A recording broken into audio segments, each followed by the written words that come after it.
Yarrow here. So, a lot of what I've been dealing with is people who are getting older. And I guess I'm getting older too. Hairline is receding. Stomach is increasing. But the reason why I speak about this is because I've been dealing with a lot of senior relocations, downsizing, the family home is more than they need, or they're selling their home, they're moving into a mobile home or assisted living.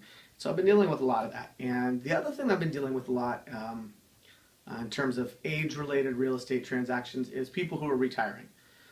They're done with the rat race, they're ready to cash out, and they're ready to have a more simple, streamlined existence. And a lot of those people are looking for property in West Sonoma County. It's a great place to retire, it's got a great lifestyle, it's clean, not a lot of crime.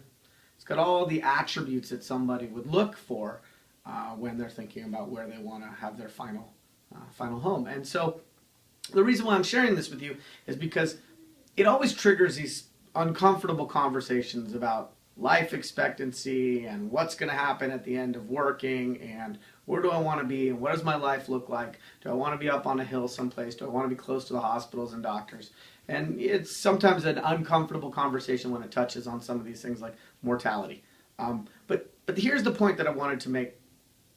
I have some clients who are thinking about retiring and relocating up to West Sonoma County from San Francisco.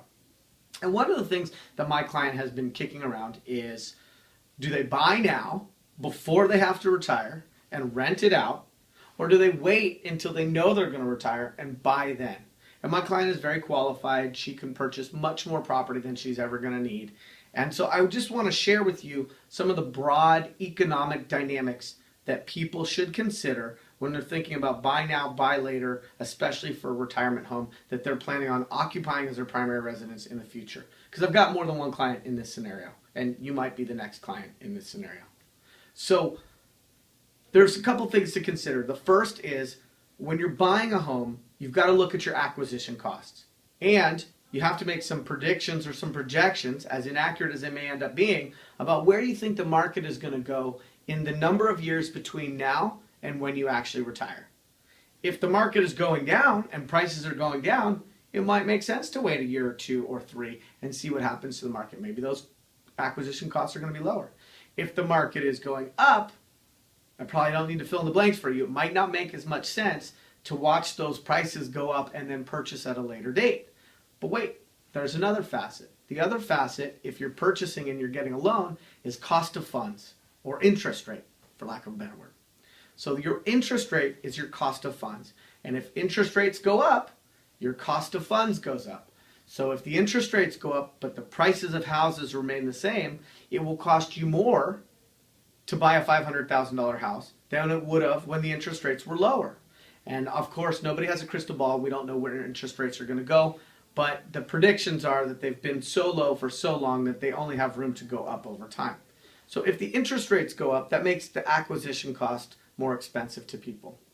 And then the final, well, there's two more things.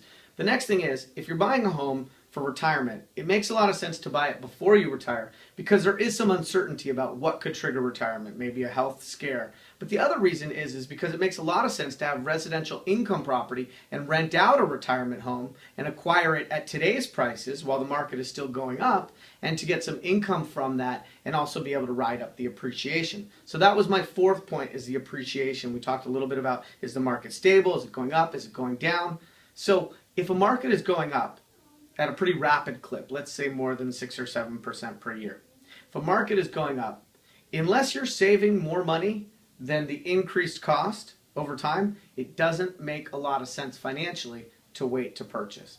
So that's my little shtick about retirement and trying to evaluate, A, to buy now or buy later, and sort of encouraging people not to try to time their retirement purchase too closely to their actual retirement because it tends to create a more stressful transition.